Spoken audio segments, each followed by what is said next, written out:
And again, thank you so much, everyone. I love Black people. We're so blessed to have you on this journey. Welcome, welcome. And today we've been blessed to have someone who's literally been a part of the fabric of our lives for quite some time, and actually to see something as timely as what they're working on right now and what they presented as a gift to us as a community. I got your brother, my brother, our good brother, Gary Hines with Sounds of Blackness. This is I Love Black People Radio on HUR Voices, Sirius XM, Channel 141. I Love Black People is more than a radio show. I Love Black People is a call from our ancestors to protect us from racial profiling all across the world. Go to iloveblackpeople.com and become a member today. Membership empowers you to live fearlessly and protect Black people globally from racism and xenophobia. Join us today and become a member of our global network with an online global green book with Black-owned and Black-friendly businesses to protect you and your community. Membership is free, and with you, we will become 10 million strong worldwide. I am because we are. Brother Gary, could you please introduce yourself? I know so much of your work precedes you, but just humbly, for those who just might have been somewhere locked in a cave, way far away from everybody, please let them know who you are and all the wonderful contributions you've made to our culture and who we are as a people. Thank you for those kind words, my brother, Gary Hines. I'm the music director of the Grammy Award-winning Sounds of Blackness, based here in Minneapolis. I'm a proud native of Yonkers, New York, so shout out to the East Coast. But we've been based here in Minneapolis at Sounds of Blackness, and we originated here, and we are currently celebrating our 50th anniversary. 50 years of blackness, we're calling it. And we are the culmination of that 50 years, my brother, is our release right now on Juneteenth of this year of our brand new single, Time for Reparations. So we wanted to be the anthem for the movement for reparations right now. No, I think that's awesome. And you actually were even giving us context when we were talking earlier about all the different movements and how that there's been so many different dimensions that included an anthem. You know, what was the inspiration, maybe some of the background? Because again, our listeners have been following us talking about reparations and having so many minds contributing to this space. They normally hear it just from a political person or activist person that's just doing this. They actually have the artists, the folks who are literally creating the colors and sounds of our world actually engaged in something like this is definitely humbling and amazing. What are some of the inspirations and that inspired y'all to actually come up and deliver such a wonderful masterpiece? I listened to it last night, and thank you. Oh, thank you, my brother, on behalf of Sounds of Blackness. Well, the origins and motivation are myriad, my brother, starting with the great Paul Robeson. Speaking of artists, an artist of artists, an artist's artist. And one of his quotes that Sounds of Blackness abides by is, all true artists have a responsibility to their people. And then, of course, speaking of our icons, the late, great James Baldwin once said, as I know you know, to be Black and even relatively conscious in America is to be in a state of constant rage. And so one of the things that's happened, I'm glad you asked that question in the way that you asked it, because, after last year, and just to give it some more context as you asked me to do, last year on Juneteenth, 2020, Sounds of Blackness released Sick and Tired, and that was for our brother right here, George Floyd, his lynching and murder here in Minneapolis. 5 blocks, brother, from where Sounds of Blackness rehearsed. 5 blocks. Wow. Yeah. Right in the heart of the Southside Black. So immediately the words of Fannie Lou Hamer came to my mind. And a lot of people use that term, but they don't credit her. They don't know, maybe they just don't know the origin. But it was Fannie Lou Hamer in 1964 who said, I'm sick and tired of being sick and tired. So, when Brother Floyd was lynched, those words came to mind. And Black radio last year was looking for, especially since Sounds of Blackness, as I mentioned, are based right here in Minneapolis, they were looking for a happy song, another optimistic. And we said, you know what, that's not going to happen. That's not what's happening right now. Even scripturally, I mean, Ecclesiastes tells us there's a season for everything. There's a time to embrace and a time to rephrase, so embrace, a time to gather up stones and a time to throw stones. Well, that was the time to throw stones and not embrace. And we say that unapologetically. So Black radio, in the main, there were a few that had the stones, speaking of stones, to play the record sick and tired, but a lot of them shied away from it because they said they were afraid of offending their sponsors. And we're running into that again, fast forward a year later now, as we've released Time for Reparations. There are a few stations, that have the intestinal fortitude, to play Time for Reparations and not worry about offending sponsors. But protest music, my brother, has been at the heart and soul of what Sounds of Blackness does from day one.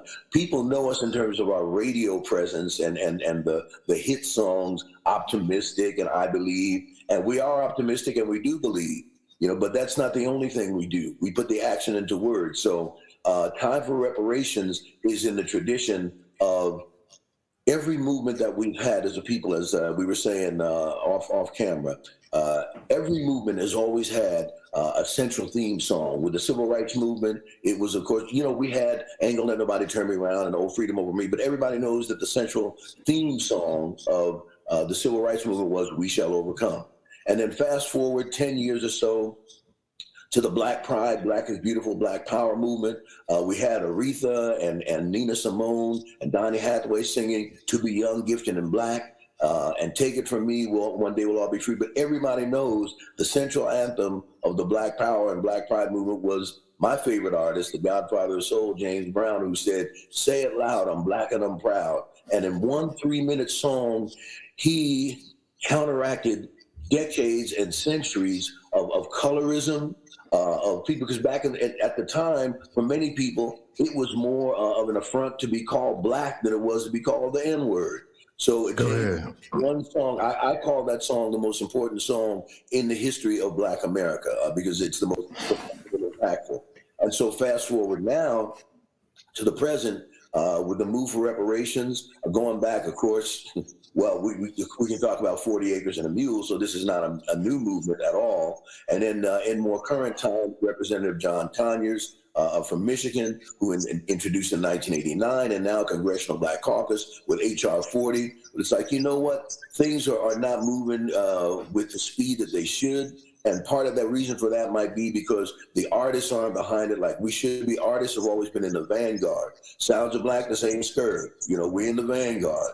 And so this anthem, Time for Reparations, is an anthem for them. More than just music, my brother. It's a message and it's a movement. Well, humbly, I think, and you just gave a great history lesson for me, and definitely, I think, for the listeners. And then the juxtaposing the murder of our good brother George Floyd, and the location of where you guys have produced so so many hits and so much good music, good feelings. We have an audience that's actually also international with I Love Black People all over the world. And one of the things we were celebrating last year on May 25th, the same day that George Floyd was murdered, is actually African Liberation Day. Yeah. African Liberation Day was the same day he was murdered. And same day. So it's just, there's so many levels and layers to this. And again, even when we talk, my co-founders from Zimbabwe, and they always talk about the artists as being those who are the keepers of the ritual. They're the ones who literally are making sure that we stay on our compass and know where we've been and know where we're going. Those are the folks. And you, I think in that, you're really Paul Robeson, like when you bring up this continuity.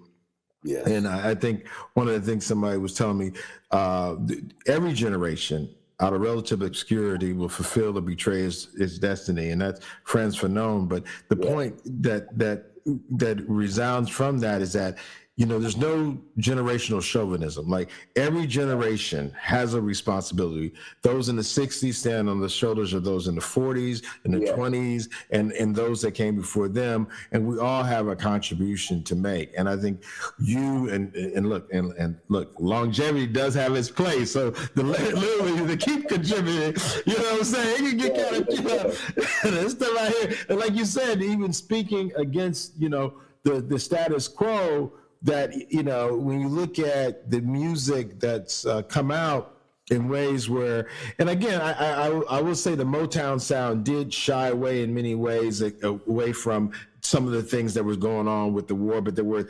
you know, of course, strong elements that came out of it in real positive ways. We haven't heard a lot of songs talk about reparations. And we really didn't hear a lot of songs, anti-war songs, when we were in Afghanistan, the longest standing war in American history. We didn't hear too many folks talking about how many folks were coming back home, committing suicide, and as well as these other folks, you know, and the things that have been done. So I think the fact that you made sure the message stayed with the music is very important. What can our listeners do to be more engaged with the reparations movement, as well as supporting artists that are doing things to make sure that our voices are elevated in ways that we, as lay people, may not be able to elevate? Okay, great questions, my brother. And I got specific answers for them as well. One of the things that Sounds of Blackness is doing with this song, my brother, with Time for Reparations, is especially in as of even this day and this week, we've redirected our promotional efforts to be as inclusive as we can, and to be as interactional as we can. So what we've been saying this past week, and we will be saying for the next several weeks, to the general public, to the media, is not only is this, as I mentioned a moment ago, music, but it's a movement, and to join the movement. This is something to join. I think your question kind of begs, how do we do that, or what can we do? The way to join the movement, first of all, is to acknowledge the movement, and be awareness is the first step. And to be aware of reparations, go back to 40 Acres and a Mule, and actually even before then, be a student of history. That's the first thing. African and African-American history. Learn to get it really in full context. You know, learn about the great African kingdoms that ruled the earth for eons, that we never hear about in school, which is why we still have to have Black History Month to this day. Learn about those things, about our history, about who we really are, and what we really have contributed, not only to this country, but to this entire planet for eons, that we are never told, that we're never taught in school, especially. Sounds of Blackness did a song about that called Kingdoms, talking about Ghana and Mali and Songhai. So I know that seems far removed, but it's not. I mean, to have the correct historical context, because I tell, especially even my brother, I tell our Caucasian brothers and sisters who sometimes will approach me as a friend and say, Gary, what can I do? What should I do? And I know that it's really coming from their heart. And my answer surprises them. And it's in tandem with what I'm saying now. Become a student of history, because no matter how well-meaning you are, no matter how many communities you join, no matter how much money you donate, if you are not aware of the contributions of my people to your life, to this country, to the world, you will inherently see them as less than. That's the heart of the problem. Go ahead. I say my theme with that is history equals humanity. So for all of our listeners today, if you don't remember anything else I said today, please remember history equals humanity. And no matter how well-meaning you are, if you don't know my history, you will not see me. You cannot see me as an equal. Good. And I think, and that's one of those things I think sometimes gets lost with, you can have conservative racists and you can have liberal racists who are almost treating us like pets and kind of condescending, like we could never do this, even though we're the originators of civilization itself. And then you have the conservative racists who, you know, don't touch me, don't be around me. But they both come out of a sense of historical, ahistorical context where they should literally be thankful for our presence and thankful for what we've contributed so they could live in the world that they've lived in. So I think your points are very well made. What do you see as one of the things that could elevate this reparations movement to the next level? Like, I think one of the things that we are constantly hearing people, and the fact that you've been doing this so long, when you said 50 years, like I'm 52. So when you said 50 years, like, I've barely done things for 50 years. I think trying to encourage the current generation, and even mine, let me just say this. I have so many friends that got to the glass ceiling or they get all the degrees they were told to, and then they got the kids out of they're starting to be empty nesters, and they feel unfulfilled. They feel like, you know what, I did everything, I had the student loans, I was 10 times as fast, I did 10 times the amount of work, and I got this job, and I don't even really think this job is me. And they're really like, there's a generation, and I'm a Gen X, who's like not lost, I say that they'll be offended, but there's a sense of, okay, what else is there? I do live comfortably, I'm not check to check, so I don't need a conversation about down with dope and up with hope. I'm clear and I'm successful, but it's not been satisfying. What are some of the things as somebody who's continued to kind of recreate and continue, that continuity you're showing? We got to get a secret, Brother Gary. We need a secret. Yes, sir. I think the secret is within. We have to. In fact, Gandhi told us this, that we, and I'm paraphrasing him now. We have to embody whatever it is we want to happen. So if we want peace, we have to be peace. If we want reparations, if we want justice and equality, we have to embody that. Now, what does that mean? That means that within whatever your walk is, and mine happens to be music, but whatever your lifestyle and life activities are, to have that frame of reference and to govern yourself accordingly, to contact your elected officials, to support those that already are supporting reparations publicly, online. There's so many things that don't cost a dime, that may cost a few minutes, and I understand that time is the most valuable thing that we have. But a lot of times people think, I don't have time to get involved in a movement. And what I say is, no, we all have the same amount of time. It's your perspective and frame of reference. And the way to not feel like you have to make time is to, within the context of what you do, your profession, your avocation, your social, your spiritual life, all those aspects of your life, to have a frame of reference and to endorse and to promote reparations with family, friends, relatives, school, sorors, frat people, alumni, all of the above, right within the scope of what you do. You don't have to step out of your lane to do it. I think that's amazing. I think the point you're even making even is more clear. We're definitely, now I'm just saying that I Love Black People Radio, we're definitely going to play your song. So I think that's something interesting. So is there something we could get people to just, like, maybe a day? Do y'all have a call to action, maybe noon? And I guess there's a bunch of noons all over the world, because and this is going to get me in trouble, because there's people who talk about making sure that the reparations go to descendants of enslaved African people, descendants of folks who've been here for 400 years, my folks, your folks. Right. And they're very concerned about people from other places who are Black getting a piece of this. But what I saw recently was Jamaica asking and demanding its reparations from England. And the fact that, again, as you mentioned, Mali and the West Africa, either be from the French, with Haiti as well as West Africa, as well as African nations who were colonized by the British. There never was a Nuremberg trial in Africa. Nobody went to prison for raping, stealing, and killing for 500 years in Africa. Right. Reparations and justice is due there. Yeah. Now, this is in no way, this is not a competition. I'm just saying, literally, when you talk about reparations, and there's a society that's benefited, again, me being an engineer, they always talk about the Industrial Revolution, the first, second, third, but it really was raping, killing, and stealing. Literally, this economy is built on the backs of our people, and they never wanted to pay us.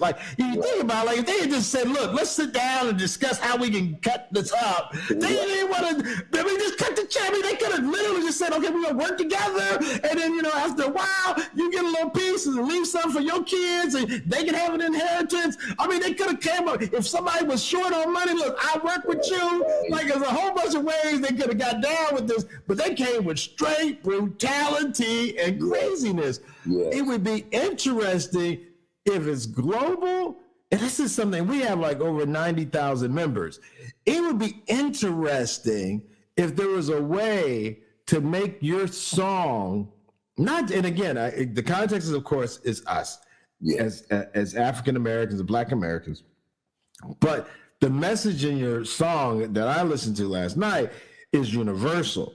And even if you're not Black or have any connection to the folks who've been oppressed, maybe you've got some connection to the folks who did this stuff. This song could be something very useful in communicating in a language that doesn't have the hostility. It has the clarity. Yeah. Like you said, history, it has the clarity. Are you guys thinking about doing anything where a particular day where everyone's asked to play it, or if I wonder, you know how they'll do a change of your profile picture. Right. Maybe there's something that everybody could post on their social media playing this song, or we play the song at a particular time. The time zone thing got to be weird because literally we have staff in Nairobi and that's 7 hours ahead. So literally, and I'm East Coast and you're Central.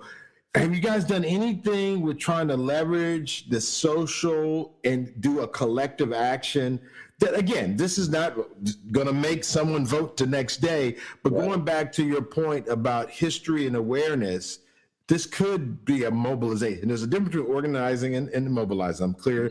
And Kwame Ture talked about that. But literally, have you guys done anything about this incredible, powerful music and getting us all to be your distribution in like at one moment? Yes, the answer is in absolutely yes, my brother. Not in the context that you said in terms of a day and a time, but what we are asking everybody to do. In fact, let me back up 1 second because you touched on international. And first of all, the call for reparations for African people of African descent, it is an international issue.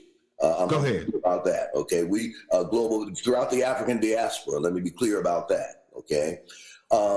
Sounds of Blackness, our focus, this initial focus, of course, is here in the United States. But we are fully aware of and supportive of the international move for reparations. We're understanding that that's already started in Germany, for example. In fact, our German fan club was even telling us about that. But to answer the next part of your question, which I really love and I thank you for, brother, the answer is an unequivocal, absolute yes, okay? And here's specifically how. What Sounds of Blackness have done and what we are continuing to do and what we're going to do right now on I Love Black People is to encourage everybody, not just on a specific day and a specific time, but every day to call radio, whatever city you're in, whatever state you're in, whatever country you're in, to call your radio station or stations daily, to have everyone that you know, have everyone that they know call your radio stations daily in every city, state, and country requesting them to play reparations. We want to inundate people with this as a theme song to get it in the air. Right now, as you well know, thank God for people like you, your program, your station, your organization, and others, the National African American Reparations Commission, the Congressional Black Caucus. As you know, and I'm saying this for the benefit of your listeners, reparations is literally in the air. So now that it's in the air, we got to get it on the airwaves. So we are, as Imamu Amiri Baraka said, we are the blues people. We as African people, music is not art to us. Music is life to us, and music is a part of every element that we do as an African people: life, birth, death, war, marriage, education, politics. And so we've got to get Time for Reparations, this Sounds of Blackness song, omnipresent on radio. And the only way to do that is a national and in some ways international, but certainly initially a national call-in campaign that happens daily by everyone who can, that call and email their radio stations, telling them, call that request line, email that request line, and request daily Sounds of Blackness, Time for Reparations, be added to their rotation, heavy rotation and airplay. That's amazing. Okay, so that's a call to action. So everybody, now look, we got some call to action. So the history part, which is very important, context is everything, is a lot. I won't say it's everything, but it's a lot. And then a call to action is let's get this song played as many places as possible. Yeah. Now, and I'm sure we have folks who are like at Spotify, some of these tech, play spaces.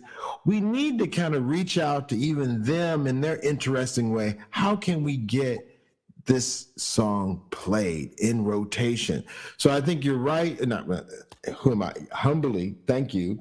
And then the thing is getting our folks mobilized so that more people now are having the conversation and discussing the urgency of now, because that's why the time part, like you said, time is the one thing that we don't get more of, how valuable. And the fact you connected time to reparations in the song.